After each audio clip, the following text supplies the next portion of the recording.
এখানে আমি আজকে কচু রান্না করব, আমরা এটাকে কাঠকচু বলি। তো আমি কচুটা সুন্দর করে কেটে গরম পানি করে একটু ভাপায় নিয়ে রেখে দিলাম। আর ওই যে ওখানে দেখতে পাচ্ছ মাছ ভেজে রেখে দিলাম। দিয়ে এখন এই যে মশলাটা কষায় নিচ্ছি। অল্প একটু জিরা, একটু আদা বাটা দিছি, সাথে লবণ, হলুদ, মরিচের গুঁড়া, ধনিয়ার গুঁড়া, জিরার গুঁড়া, সব ধরনের মশলা দিয়ে একটু সুন্দর করে কষায় নিচ্ছি। এর আগে আমি কখনো এই কচু রান্না করি নাই, খাইছি 2-1 বার, আম্মু রান্না করতো তখন, ওইভাবে দেখা হয়নি বা করি নাই আর কি। রান্নাটা আজকে ফার্স্ট টাইম। তো আমি আমার মতো করে রান্না করতেছি। তোমরা কে কীভাবে এই কচুটা রান্না করো আমাকে কমেন্ট করে বলে যেও। আজকে আমি মাছ দিয়ে রান্না করব কচুটা।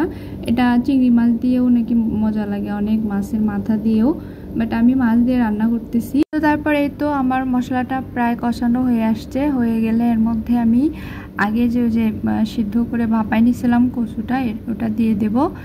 কচু যেহেতু একটু আগে থেকে সিদ্ধ করে মানে ভাপাই নিলে গলাটা চুলকানোর ভয় থাকে না। আর হাত তো প্রচুর চুলকাইছে যখন আমি কাটছি আর এগুলো ধুইছি। ওরে বাবা, হাতের চুলকানিতে আমি বাঁচি না। পরে আমি কি করব খুঁজে পাচ্ছি না, একটু লবণ হাতে দিয়ে চুলার আঁচে দিলাম, আমাকে বলল পাশের ভাবি। পরে ওইভাবে দিছিলাম, তো একটু পরেই ঠিক হয়ে গেছে। তো এই তো এখন আমি এখানে কচুটা কষায় নিচ্ছি সুন্দর করে। আমার আম্মু বলে, আমার শাশুড়ির কাছ থেকে শুনছি যে আসলে তরকারি কষানোতেই মজা। তো মোটামুটি তরকারি কষাইতে গেলে তেলটা উপরে উঠে আসলেই তরকারি নাকি কষানোটা একদম পারফেক্ট হয়। তো আমারটা দেখে কি মনে হচ্ছে? আমারটা দেখে তো আমার মনে হচ্ছে যে পারফেক্ট হয়েছে, যেহেতু তেল উপরে উঠে আসছে।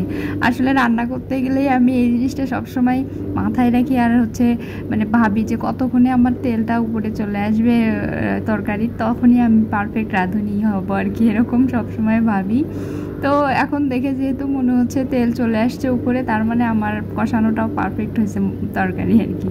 তো যাই হোক, তারপরে তো মাছ টাছ দিয়ে নিয়ে আমার রান্না মোটামুটি শেষ করে ফেলছি। এই তো রান্নার কালারটা দেখতে পাচ্ছ, কালার দেখে তো মনে হচ্ছে ইনশাল্লাহ মজাই হবে। তো দেখা যাক উনি এসে খেয়ে কি বলে, মজা হলো কি না। এখনও খাওয়া দাওয়া করে নাই, তো এই জন্য বলতে পারছি না। তো তোমরা কে কীভাবে রান্না করো বলে যেও।